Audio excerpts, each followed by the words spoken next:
Hello everyone, my name is Beth Astridge and I'm one of the grants managers who work in archive sector development at TNA, where I'm responsible for managing the Archives Revealed programme, including the Cataloguing Grants programme and Scoping Grants programme, and also we run some other funding programmes as part of our Collaborate and Innovate scheme, which includes the Archives Testbed Fund, and the Networks for Change Fund, and you can find out all about those different funds on our website. But today I'm here to talk to you about the Archives Revealed Cataloguing Grants programme. This is a partnership programme funded by the National Archives, the Pilgrim Trust and the Wolfson Foundation, and it's the only funding programme dedicated to archives cataloguing, so it really is very special and much needed by the archive and wider heritage sector. The previous director of one of our funds, Pilgrim Trust, once described an archive without a catalogue as being like a room without a door, and we strongly agree with that sentiment. Cataloguing archives is vital in enabling access to the hugely varied and wonderful collections that exist in archives across the UK. Without the catalogue, this way of getting information about what is actually contained in an archive collection is significantly more complicated. The information is there, but it's locked away in kind of archive stores, waiting for someone to have the appropriate time and resources to list and catalogue it properly. Archives are working really hard across the country to provide access to their collections and engage users with the collections and show them the incredible stories of people and places and events. But sometimes this is very challenging when the collections in question are not listed. So that people don't know what's there and they don't know what's in them. So when we revamped the Cataloguing Grants programme 4 or 5 years ago now, we did check with the sector that the fund was still needed, and the resounding view was yes. Cataloguing backlogs are still a problem. There's a lot of material out there waiting to be listed, hidden in stores, currently inaccessible, and that the Cataloguing Fund was a really important part of helping people address this. So today I'm going to tell you a little bit about the scheme and the process of applying for a cataloguing grant, and I'm going to touch on what we expect to see from applicants in terms of how they approach cataloguing archive collections. And then I'm going to talk a little bit about what's happened over the last few years and how COVID has impacted some of our ongoing cataloguing projects.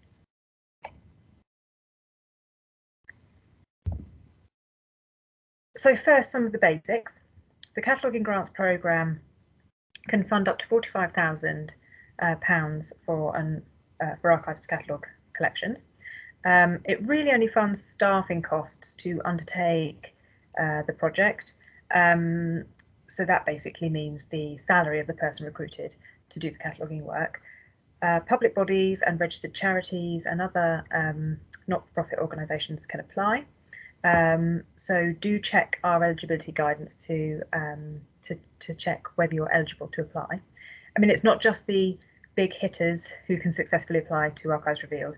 You don't have to be a university or records office, and we'd really love to hear from archives of all shapes and sizes. So contact us to talk about your collections and whether you might be able to apply. If you're new to this, or you're not an archivist yourself, or you have collections that you think should be catalogued, then we might be able to provide you with some additional support throughout that application process. So do get in touch. The scheme has 2 phases, an initial expression of interest phase, after which applicants, successful applicants, are invited to submit a more detailed phase 2 application. At the expression of interest phase, we ask applicants to describe their collection, and they can include some images to help them do that and help them get over what the collection is like. Applicants are then asked about how their projects meet the aims and objectives of the Archives Revealed programme. Our vision for and our long-term goal for the programme is that we want to ensure that significant archive collections representing the lives and perspectives of all people across the UK are made accessible to the public for research and enjoyment. And within that, in particular, we have 6 aims. We want to catalogue significant archive collections that would otherwise remain hidden, and make them accessible to national and local audiences. We want to be an inclusive and responsible funder that supports diversity and inclusion across the archive sector, and we want to support projects that also seek to do this.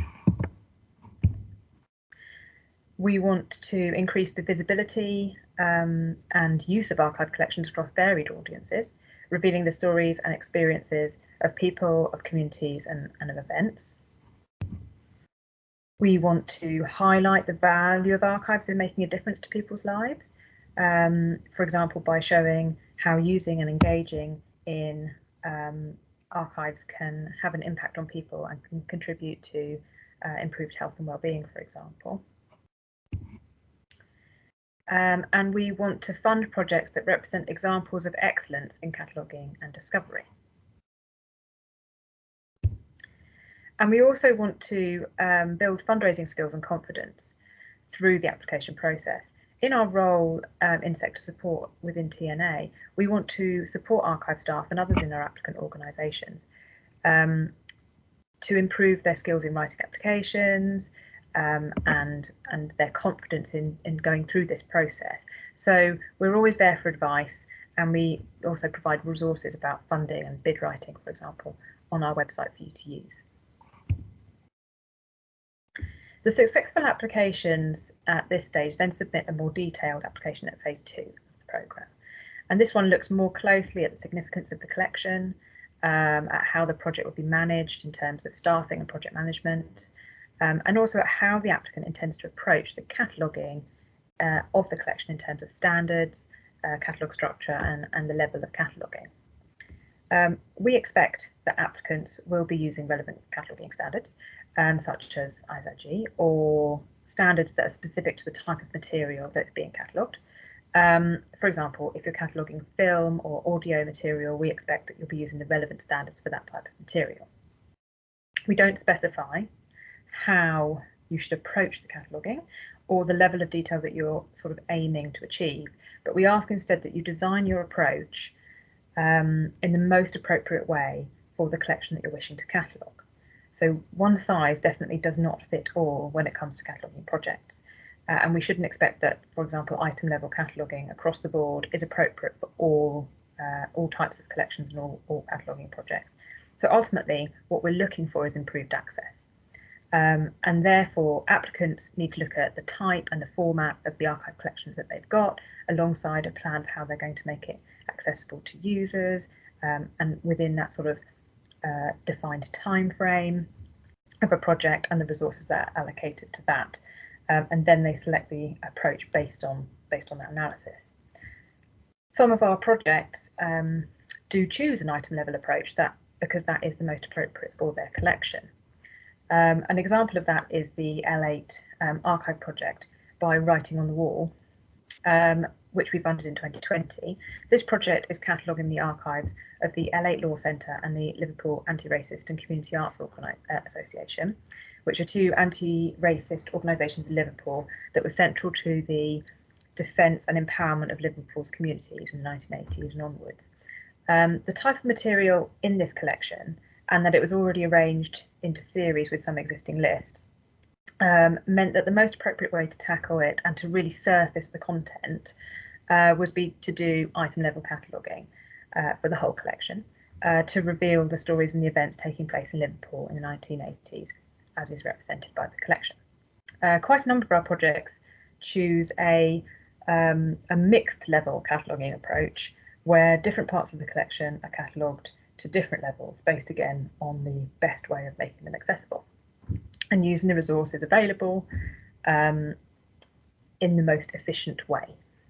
And an example of that is the Out of the Aircraft Hold project, which was carried out at Aerospace Bristol. That was funded in 2018 and used this approach. The collection included lots of material about Concorde, which was fascinating, such as technical reports and in-flight material and like public hearings on the impact of sonic booms. And the project planned to catalogue mainly to file level, but with item level descriptions where necessary. Another project that followed a similar approach was the Aberdeen City and Aberdeenshire Archives project to catalogue the Aberdeen Harbour Board archive. And they combined file level and item level cataloguing in their approach, although in main it was at item level. The project from Derbyshire Records Office, which was also funded in 2018, used this approach for the Discovering Franklin project, the catalogue the papers of Sir John Franklin, the explorer who led a disastrous expedition to discover the Northwest Passage in 1845, with a focus on revealing both Franklin's story and also the story of the women around him, including his daughters and his wives, as they have not been really covered very much in the information and research about the expedition. Most of the collection was going to be catalogued to item level, but some material, such as Franklin's correspondence, had a more enhanced catalogue description produced by volunteers, which was then linked into the catalogue.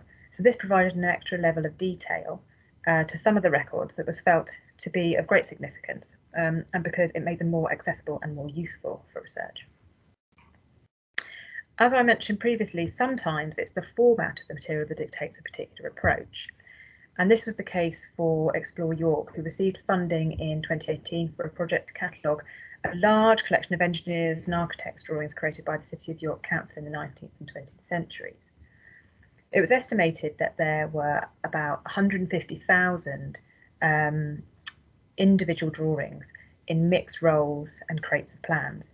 And Explore York adopted a plan for item level cataloguing of these plans with some very basic information about each plan, and then a more product, less process approach for the packaging element of the project. So the idea was that they would take each bundle or mixed roll, unroll it, and look at the plans only once, recording some very basic information about each item, and then re-roll it and put it in a new archive box. And this method would then enable the basic information about each plan to be recorded quickly whilst taking a less intensive storage approach, so that the project could be completed in a more kind of timely way.